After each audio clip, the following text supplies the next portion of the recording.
Some years there are updates that completely suspend an entire category. Others you get something like the $399 plus Apple Watch Series 9 and $799 Ultra 2 steady improvements that technically add up to the best Apple Watches we have ever seen. Just not by a whole lot, and not if you have already got a recent Apple Watch model. It makes sense that 2023's updates are quite compared to last year when Apple effectively kicked down the door with not one, not two, but three new smartwatches.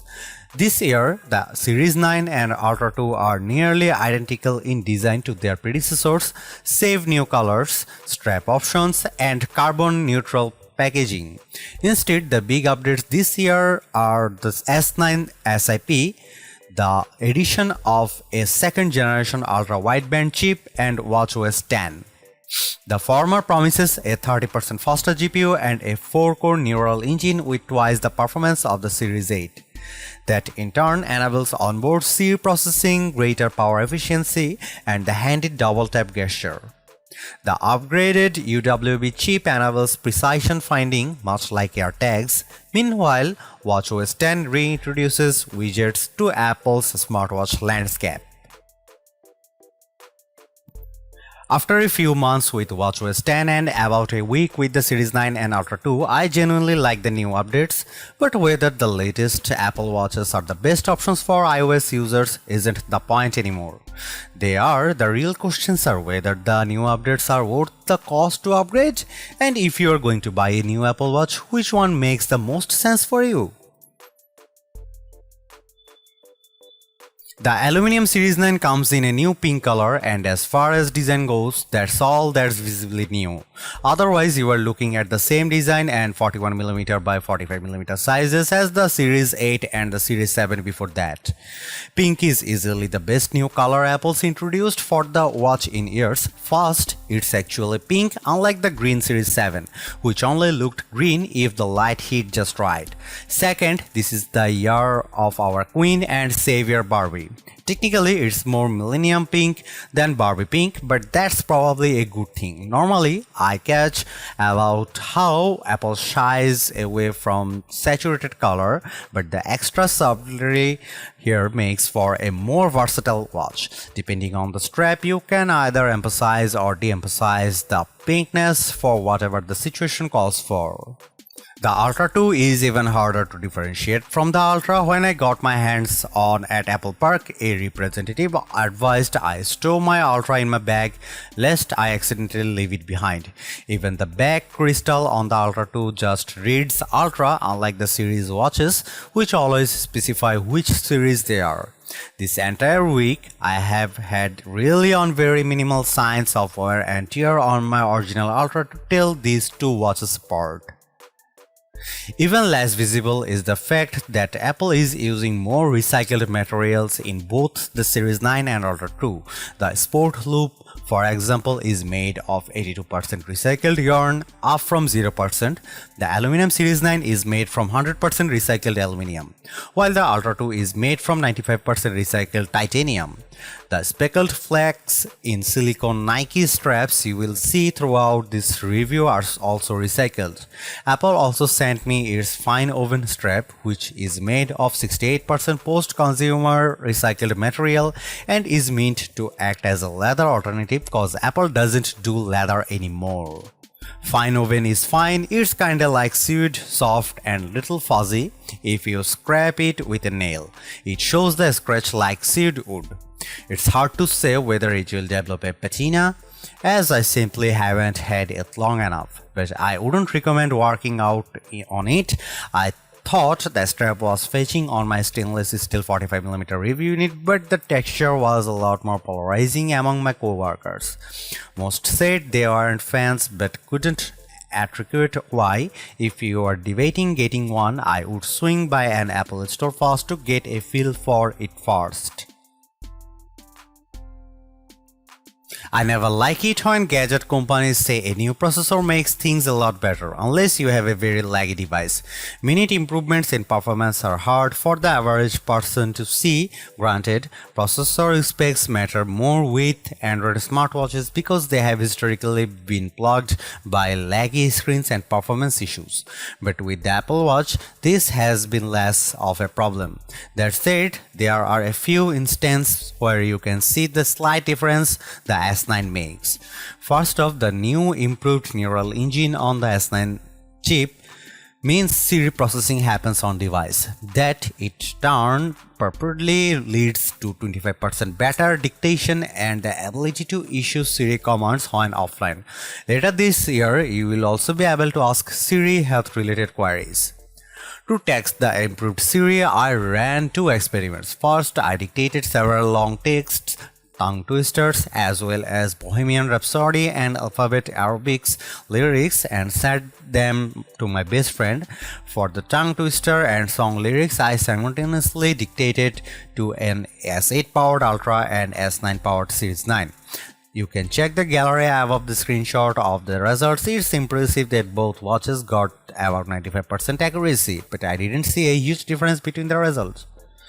With text featuring Korean words, Siri did an admirable job for more common words like bulgogi, but still messed up some names of our favorite K-pop singers and actors. It's not a perfect test, but for me that means I still have to enunciate clearly when using foreign words in English, aka Konglish. That said, I have used actor Mahershala Ali name as a Siri litmus test over the past few years. Back in 2018 and 2019, Siri would often get tripped up on it. I'm happy to say this year it nailed it 100% of the time.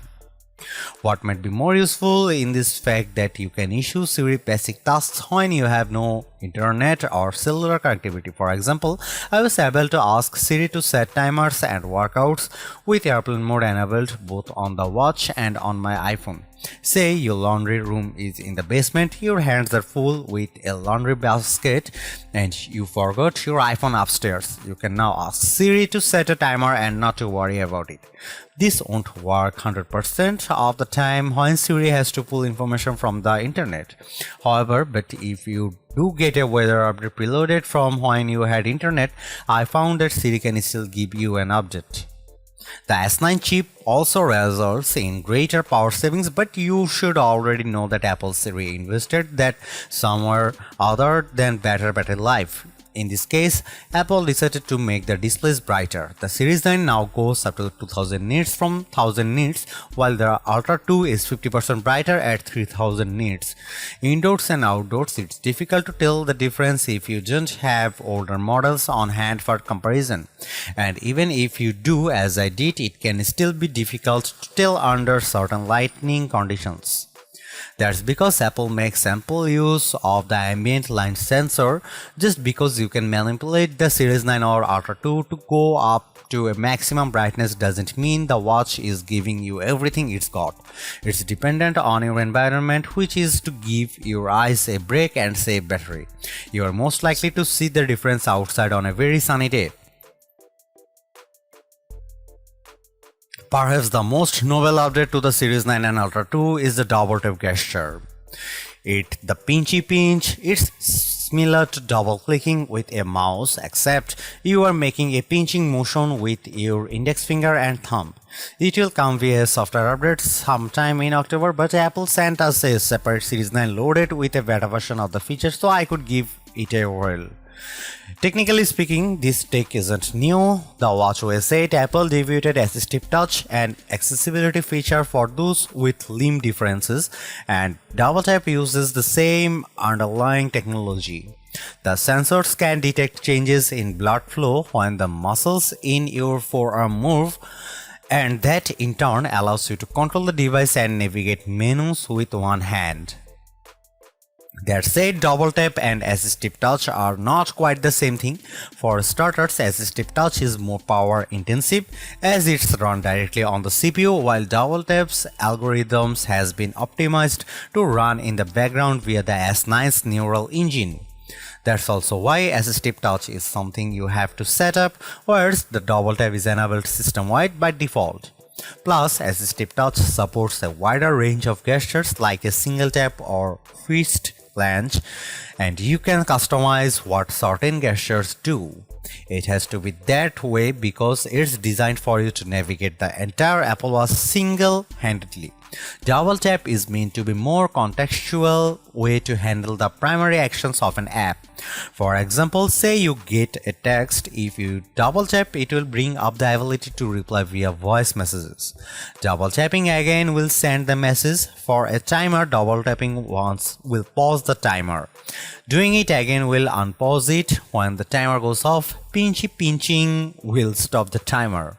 I have also used it to control the camera shutter, control my music, snooze alarms, scroll through watch stands, widget stack, and answer or end calls. This is an excellent feature, but it's not without its quirks.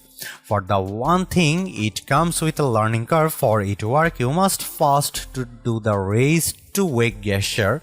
You also have to learn the timing. Too fast or too slow won't work, and between selecting actions, there's slight pause. When I was first trying out demos at Apple Park, I was definitely too fast and aggressive. Once I have got my review in it, however, I got the hang of it relatively quickly. It's also not the best at multitasking. If you navigate away from a timer, for example, you won't be able to just double tap to pause or restart while it's running in the background. Once it goes off, you can double tap again since it's back at the forefront. The same goes for snoozing alarms. You will probably have to use Siri or your other hand if you have got lot going on at once. Another thing, I wish it were slightly more customizable. Apple designed this to be intuitive, but not everyone will think double tap ought to be the same thing. I get why in the Messages app the gesture will bring up a voice reply. However, I would love if I could use it to scroll through quick text, reply, select one and send it. Apple is aware of this, as you can customize what the double tap will do for music playback and the smart widget stack. For instance, you can decide whether the gesture will pause or play a track or skip it. For the smart stack, you can decide between scrolling through widgets or selecting the first one you have got pinned up top. Overall, there's more to like about double tap than not. It quietly literally turns the Apple Watch from a two-handed device into one that can be used single-handedly like a smartphone. If you have got an Apple Watch, then you have undoubtedly had an instance when your hands were occupied and you had to use your nose to select a button. This solves that. Frankly, I firmly believe it will change the way we interact with wearables going forward. I also dig that you don't have to use your index finger. The feature also works with your middle finger and pinky fingers, though it may not work quite as well with the later two. Even so, it's greater that you have alternatives in the event you lose or break your index finger. Apple isn't the first to come out with a gesture-based smartwatch feature. Samsung has also something very similar to assistive touch for its Galaxy watches. That said, Apple's taking it a step further and making this part of the default system interface. It's a powerful example of how much accessible design benefits everyone. I hope Apple continues to iterate and improve on this feature and that other smartwatch makers follow suit. Some of us never misplace our phones. Precision finding on the Series 9 and Ultra 2 is not for those people. This is for those of us who ring our phones multiple times a day and lose them in odd places. True story, I once left my phone inside my fridge while dazed, hungry and confused at the height of the COVID-19 pandemic. Precision finding on the Apple Watch is similar to how you find AirTags with your phone. At first, it brings up the control panel and ring your phones like normal. Once you are within range of your phone, you will see an approximate distance and some directional guidance. When you are within 6 feet, you will hear another beep from your phone. To test the feature, my co-worker sent me on a scavenger hunt in our office. He hid an iPhone 14 Pro Max paired with an Ultra in one area and an iPhone 15 paired with a Series 9 in another. Although I heard the iPhone 14 Pro Max ring first, it was incredibly faint and I didn't really have a clue where it could be. After meandering around, the Series 9 was able to pick up a signal once I was within roughly 50 feet. It was super easy to find my iPhone 15. After that, the whole thing only took about 3 minutes. Finding the iPhone 14 Pro Max was trickier since I had rely on sound. Our office layout is maze-like, so my Ultra lost connection fairly frequently because of all the walls. It took about double the time to find the iPhone 14 Pro Max. We also tested the feature outside, and this time the range extended to roughly 80 feet on an account of all the open space. That said, it had a hard time getting a precise lock when my friend was actively moving around with the iPhone 15. Instead, an icon pops up letting you know that the phone is currently in motion. In other words, this feature works better if your phone is stationary. But as much as I love this feature, it requires that your phone also has the new second generation UWB chip, which means it's limited to the iPhone 15 lineup. So if you plan on upgrading only your Apple Watch, this isn't a feature you are going to have right away. Also, for now, it's limited to your phone only. You can't use this Find an AirTag with your Series 9 or Ultra 2. WatchOS 10 rethinks how you will interact with the Apple Watch, and would you look at that, Apple finally did something about the app grid. Apple's native apps have been redesigned so they are more glanceable and there's a hell of lot less scrolling. The controls have also been reconfigured. Swiping up no longer brings up the control panel but a list of widgets. To get the control panel, you now have to press the side button while double pressing the crown brings up your recent apps. However, there are a few watch faces that we didn't get to see in the beta: a solar analog phase and new modular ultra phase.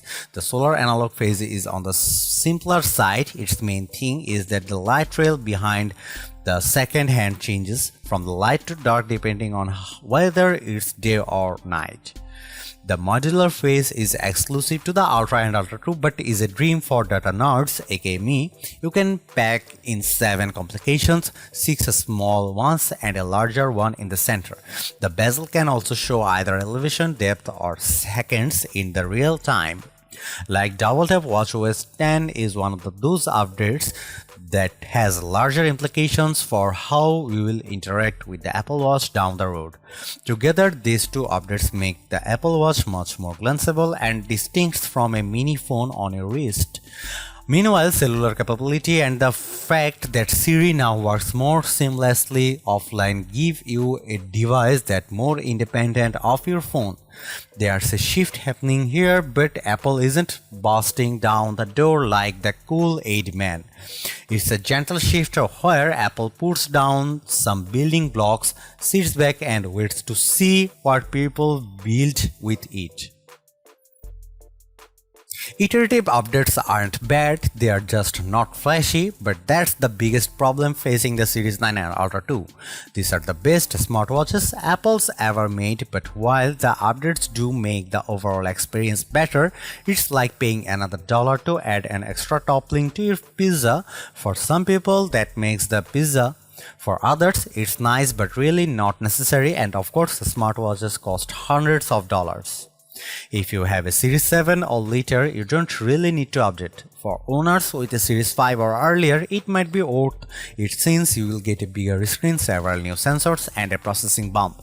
Series 6 owners are the ones I see being most on the fence, and to those folks, I mostly encourage upgrades if your battery life isn't cutting it anymore. For folks with an Ultra, seriously cool your jets. You are getting the modular Ultra watch face with WatchOS 10 and 3000 nits versus 2000 nits doesn't make a huge difference. Otherwise, the biggest case I can make for an upgrade is if you must have double tap, either because you have got minor dexterity issue or think it will be the coolest thing since sliced bread. If you are on the fence, I suggest trying assistive touch out for an afternoon to see whether you like the idea of using gesture. That said, if you don't often find yourself tapping your Apple Watch with your nose, that probably isn't a feature you'd need right away. But speaking frankly, Apple did not make these watches for folks looking to upgrade. It made them for people who don't have an Apple Watch already, and it's still true that the majority of people buying Apple Watches each year are new to the platform. For those folks, these are the latest and greatest will until next year.